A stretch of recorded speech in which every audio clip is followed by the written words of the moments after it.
Hey girl, I want to catch your wave. Welcome back to Finway Productions. And today, I have a concussion probably, but that's a story for a different day. But, I want to get right into this. But, before we do, I want to make a small correction to myself. Yesterday when I said there's going to be a new series this morning, I meant Saturday morning. I'm sorry, I'm stupid. But, yeah. Let's get right into this. Chapter 12, Song and Dance. What? Her little voice squeaked in an extremely high-pitched way as she spun around to face the two grinning fillies. Squeal's heart was racing at the moment the question came out of Squeal's mouth. She hadn't expected them to know anything about what was happening, nor was she ready for it. So it began forming in the back of her neck as the two fillies began approaching. Immediately she turned her back on the two of them, and said nervously, I don't know what you're talking about. Don't play dumb with us, Sweetville, said Scooter, as she stood next to her. We know all about your secret crush. Ooh. This is true elementary school behavior right here. Like, if you didn't experience something like this in elementary school, you probably were the person who was taunting about it.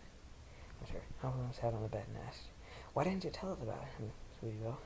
Unsure what to do, the unicorn filly slowly got into her bed and tried her best to hide her blushing cheeks. She didn't want to talk to them about this now, in the first place, let alone to her two friends. They weren't ready, and it'd take a lot more than witty wordplay to get these two off her back. Ooh, witty wordplay. That's something I can't do. Well, she stammered as she tried to hide her burning red cheeks from her two friends.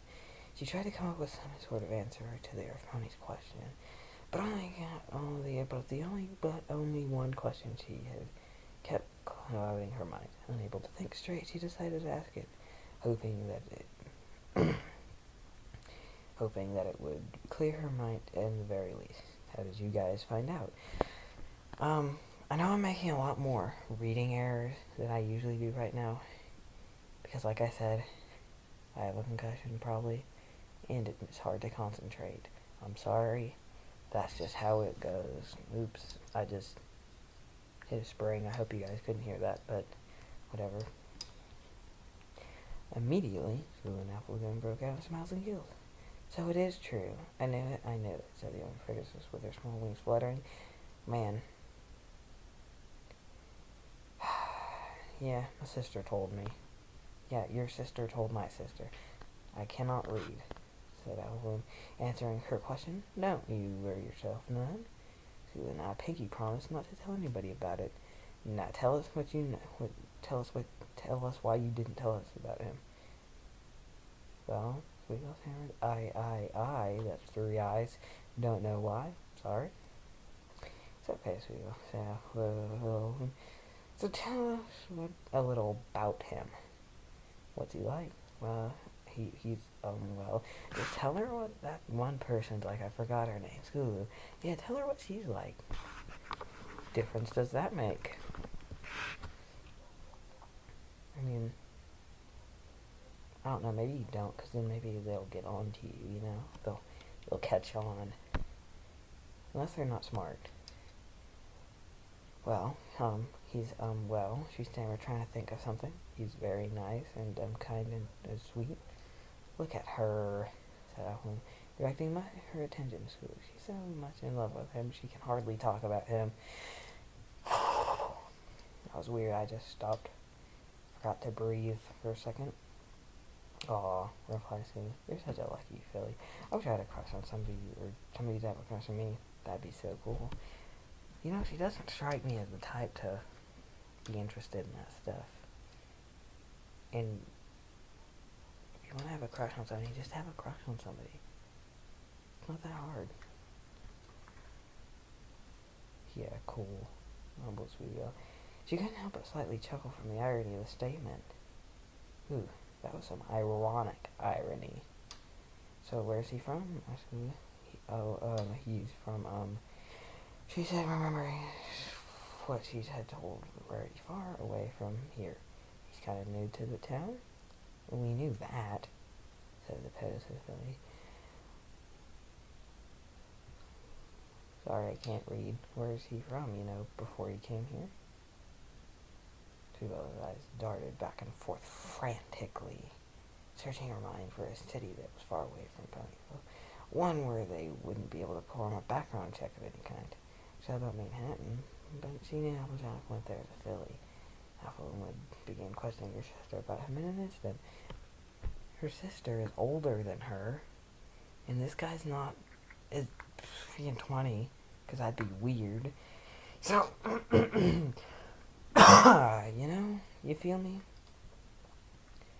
And she already didn't say anything about it, so she considers it Carol, but since they had made frequent visits to and from there, they would answer they recall nobody named Scott. She even considered Apples a western town that was far away from Ponyville. However, since Applejack and her friends went there, and because it was such a small town, she figured they'd know if a Scott lived there or not. Eventually, she came up with a city that was far away from Ponyville, somewhere that nobody, not even Sparkle or her friends had ever been to yet. Los Pegosoft, she said, forcing a huge grin on her face, sweat continuing to form on the back of her neck. I said Pegasus, by the way. I just felt like saying it weird. The moment that name was heard, Applejack looked at each other in amazement. Their eyes were wide in disbelief and were surprised and in surprise, while their mouths were widened with huge grins. Is that the emotion you have in that situation? I don't know, I've never been in a situation like that. Ruby, who was listening in, also had eyes wide in amazement. Out of all the places she was thinking that Scott was from, she never would have guessed there. Las Vegas? She asked herself in a quiet whisper. That's a place where all the famous people go. Like movie stars, famous actors, producers, and celebrity people. So it's Los Angeles. Ah. I thought it was Las Vegas. Was that meant to be a joke? I don't really know. She took a step back and let out a few shallow breaths. She was almost hyperventilating, mainly from the fact that, her own sister was in love with somebody from the wealthiest and ritziest places in Equestria, even with ritzier than Camelot. Ooh. You mean Camelot? Or are you trying to be like, what is that place based off of? Because Manhattan, I don't know, Ponyville based off of, that's like Smallville and Metropolis and Superman stuff. Like, really? My, she continued to whisper to herself. The illustrator know how to pick them. Can't believe it. This is just amazing. The moment she heard murmuring from the other side of the door, she pressed her ear against it again and continued to listen in. Dang, you eavesdropper. So we're just some of his hobbies, who asked with a smile on her face. Again, Sweeto, not making eye contact with her, fished for an answer. As she did, she came to an idea in her mind. Squealer and Scott were the same pony, then there would be nothing wrong with making them almost the same, right? Oh, he's really into... She began looking in her direction, but not directly at her. Extreme sports and stuff, Really?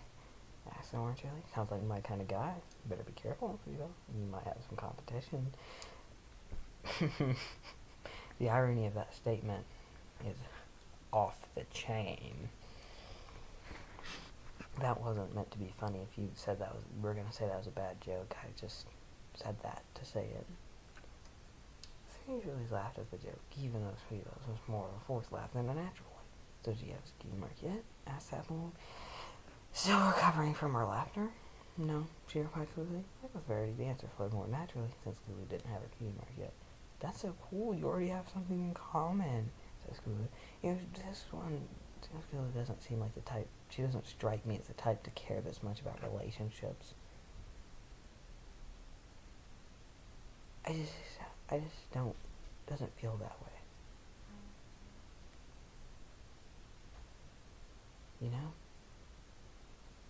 That's important in a relationship, It's not that important.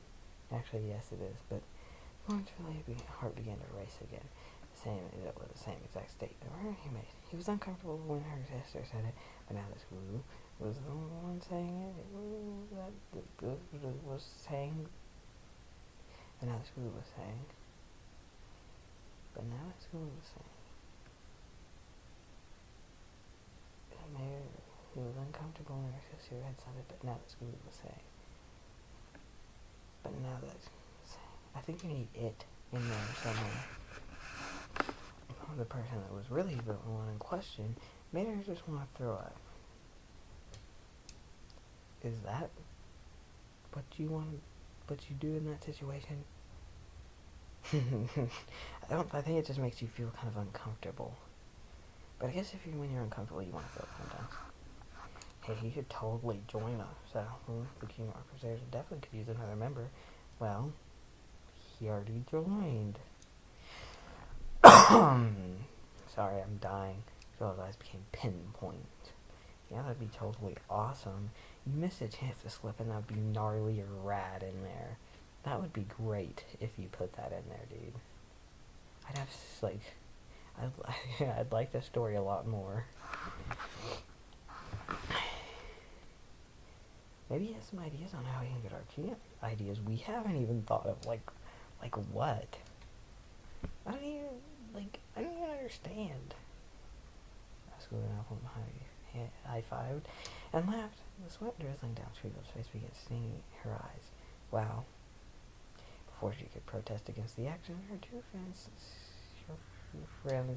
said, "You friend, the only thing that could make her feel worse than she already was, you gotta introduce us to him." Yep, that'll do it. I think you already have. I mean, you were Philly covered her face with a blanket as much as she could. Why is she just laying in her bed? I don't think I've had this experience at one of my friends' houses. Just me and, there's three of us there, and they're just me and one person, me and the other one sitting, standing up, and then just one sitting in the bed. I don't think I've ever had that experience, but maybe it's common in this place. Her jeans were so hot that she was certain the blanket was going to catch fire. However, there was a small flicker of relief in the statement, mainly because she had a way out of it. "Oh, I'd really like to," she said, not looking at either of them. "Rarely's placed me under house arrest for a few days, so I can't. Still healing, you know." "Oh, right," they both said, looking down at the blanket before them. Are they on the bed too? Or are they just standing close to it? Oh, I said before them. Yeah, I'm stupid. I'm sorry. It's kind of, I gotta be nitpicky with this story to make fun of it because it's kind of well written, unfortunately. They got so caught up in their excitement that they had forgotten what she had said. Forgotten that she had been released from the hospital that afternoon and was still healing. "Because you ran into a tree, you dummy." "Well, when you get out of here, gotta introduce us to him," baffling. As she turned back to look at her, "He sounds like an interesting guy." "Totally," agreed Hulu. "He sounds like a pretty cool guy to me." Gotta say rad. We're gnarly, man. You know, that skater lingo. "Yeah," so she looked down at the blanket. "Well, I will leave you to get some rest." She and Scooby making their way to the door. "Can't wait to meet Scott." As the words left her mouth, Scooby stopped walking and began tapping her upon her chin again. "I don't know why, but that name feels like I know from somewhere. It's very, very familiar." That was funny. Because, they're the same person. She's getting thoughts about that. Do you guys get it? So, shrugged as she and the earth finally opened the door. Basically, yelled goodbye and left. Finally feeling relief from what had just transpired, Vivian let out a relieved sigh and rested her head on the pillow. "I don't think I can do this for much longer," she said. "Loud enough for only her to hear." She stared at the ceiling, her eyes slowly beginning to well up. I just don't know what to do. All that just happened, Vivian turned on her side, pulled the covers over her head, as a few small droplets of tears slowly streamed down her cheeks. Now, I'm just gonna put something out here right now.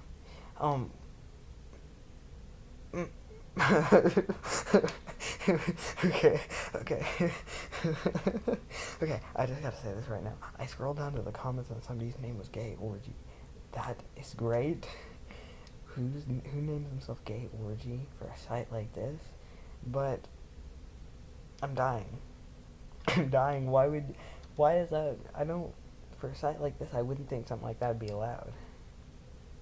And also, we're 12 chapters in. How is he gonna extend this? We have 20 chapters left. How is he gonna